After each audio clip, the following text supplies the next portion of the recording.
Hi guys, welcome to our channel mister సిస్నరీ.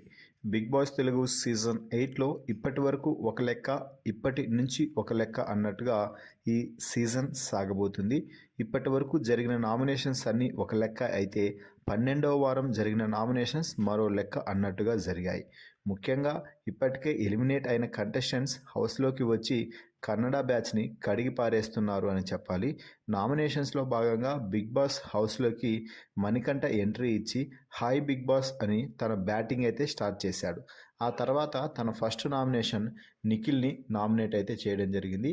ఇక నిఖిల్ని నిలబెట్టి నేను హౌస్లో ఉన్న 6వ వారంలో నిన్ను నామినేట్ చేస్తూ ఫస్ట్లో ఉన్న నిఖిల్ గేమ్ డ్రాప్ అవుతూ వచ్చింది అని చెప్పాను.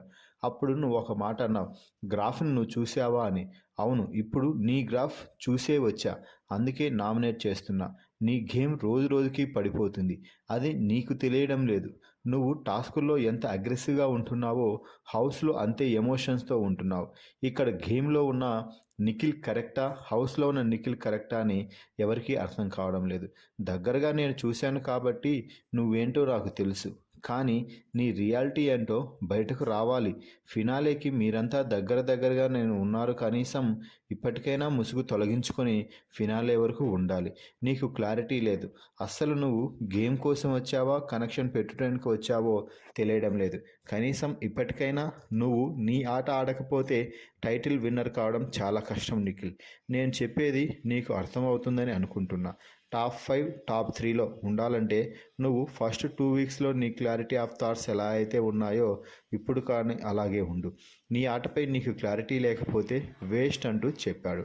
నా రెండో పాయింట్ ఇక ఏమిటి అంటే, నువ్వు అగ్రెసివ్గా ఆడుతున్నావు, కానీ నిజాయితీగా ఆడు. నిన్ను నువ్వు కరెక్ట్గా యాక్సెప్ట్ చేయడానికి జనం రెడీగా ఉన్నారు. నీ రియాలిటీ ఏంటో చూపిస్తేనే కదా జనాలు నిన్నుపై ఇష్టపడేది. ఇది రియాలిటీ షో, రియల్ పర్సన్స్ కావాలి అంటూ చెప్పాడు. ఫైనల్గా నీకు చెప్పేది ఒకటే నిఖిల్, నీ ముసుగు తీసి ఆడు, రియల్ గేమ్ ఆడు. బయట జనానికి అంతా తెలుసు ఏది రియల్ ఏది ఫేక్ అన్నది. కాబట్టి వాళ్ళని మోసం చేస్తున్నానని చెప్పి నిన్ను నువ్వు మోసం చేసుకోకు అంటూ నిఖిల్ నిలబెట్టి నిఖిల్ని అయితే కడిగేశాడు మణికంఠ. సో మణికంఠ నిఖిల్ని ఎన్ని మాటలు అన్నా కూడా నిఖిల్ తిరిగి కనీసం మణికంఠని ఒక మాట కూడా అనలేదు. ముఖ్యంగా డిఫెండ్ చేసుకునే విధానంలో కూడా నిఖిల్ తన గురించి తాను చెప్పుకున్నాడే తప్ప మణికంఠ గురించి పేరు కూడా తెలియదు. ఇదే నిఖిల్ గొప్పతనం అని చెప్పవచ్చు. మరి మీ అభిప్రాయాన్ని కామెంట్స్ రూపంలో తెలపండి. మరిన్ని బిగ్ బాస్ లైవ్ అప్డేట్స్ కోసం మన ఛానల్ని చూస్తూ ఉండండి.